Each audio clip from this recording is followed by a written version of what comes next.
tarde, aqui sou eu aqui novamente, professor Bruno Oliveira Soares, professor de História da Arte.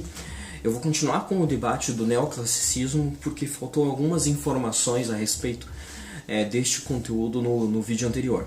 Tá? Daí depois a gente faz um gancho e a gente vai para o próximo movimento artístico que acontece quase no mesmo tempo. Tá?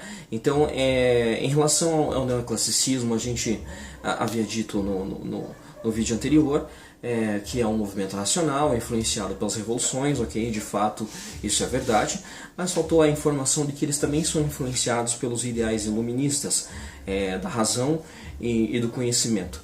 E também faltou a informação de que neste período houve uma exportação do estilo artístico neoclássico para as colônias europeias nos Estados Unidos, aqui no Brasil também, né, com, por exemplo, a missão artística francesa, na qual ela trouxe todo esse ideal neoclássico, né, e como que funcionou o neoclássico aqui no nosso país.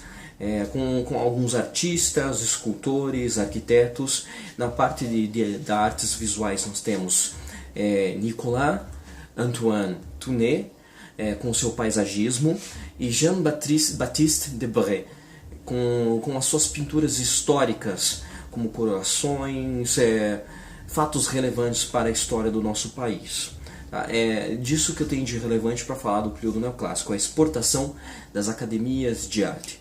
É bom lembrar que essas academias de arte aqui no nosso país recebem o nome de Belas Artes. A primeira Belas Artes feita no nosso país, é oriunda dessa missão artística francesa, é localizada no Rio de Janeiro, no estado e na capital do Rio de Janeiro, é claro.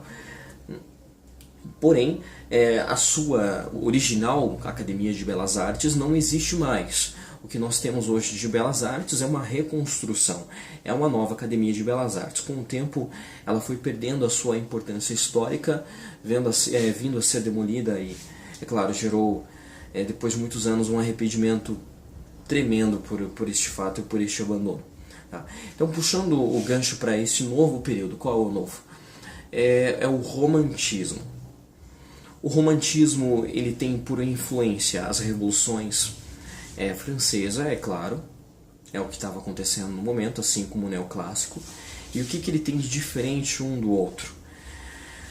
Bom, eu posso dizer que o romantismo em relação ao neoclássico, ele rompe um pouco com as barreiras da razão. Ele tenta trazer um pouco mais de emoção para o trabalho, tá? Porque uma revolução, ela não se faz só no papel e através de palavras. No caso da Revolução Francesa, houve sim conquistas, e nessas conquistas houve civis mortos, soldados mortos, pestes, doenças, fome, tudo isso para que houvesse essa reformulação de governo na Europa. E o artista romântico ele é influenciado pelos escritos de Rousseau, ele é influenciado pelos ideais iluministas de conhecimento, ele começa a ter uma liberdade de criação influenciado por tudo que está acontecendo. Então ele tenta retratar através da pintura a dor, o sofrimento, as pestes e também, no caso de alguns artistas em específico, os atos heróicos de líderes revolucionários. Não como no neoclássico, uma pintura histórica, mas sim com a emoção, né, com a paixão. Por isso o nome romantismo, todo esse sentimentalismo. A gente não pode definir especificadamente uma temática para o período romântico porque não existe. Eles têm liberdade criativa. Muitas vezes algumas obras se tornam fantasiosas, como é o caso do artista espanhol Francisco de Goya, na qual ele tem como grande influência acadêmica o Greco Velázquez na forma de pintar. Mas ele, em suas horas vagas, pintava e fazia gravuras com cunho totalmente fantasioso, com bruxas, demônios, é claro, influenciado pelo que estava acontecendo, mas também pela sua vida pessoal, pelas doenças que adquiriu em torno da sua vida. Mas tudo isso mostra que o romantismo não tem um tema específico.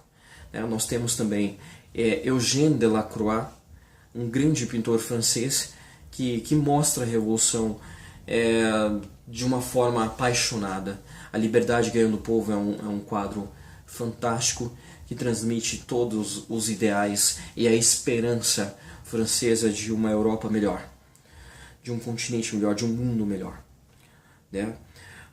Em contraponto, nós temos Théodore Géricault, que vai pintar a Balsa da Medusa, uma história trágica de exércitos napoleônicos que acabaram naufragando, e os sobreviventes contaram a sua história, que ficaram em destroços dos navios, começaram a se alimentar dos corpos e beber do próprio mijo para que pudessem sobreviver.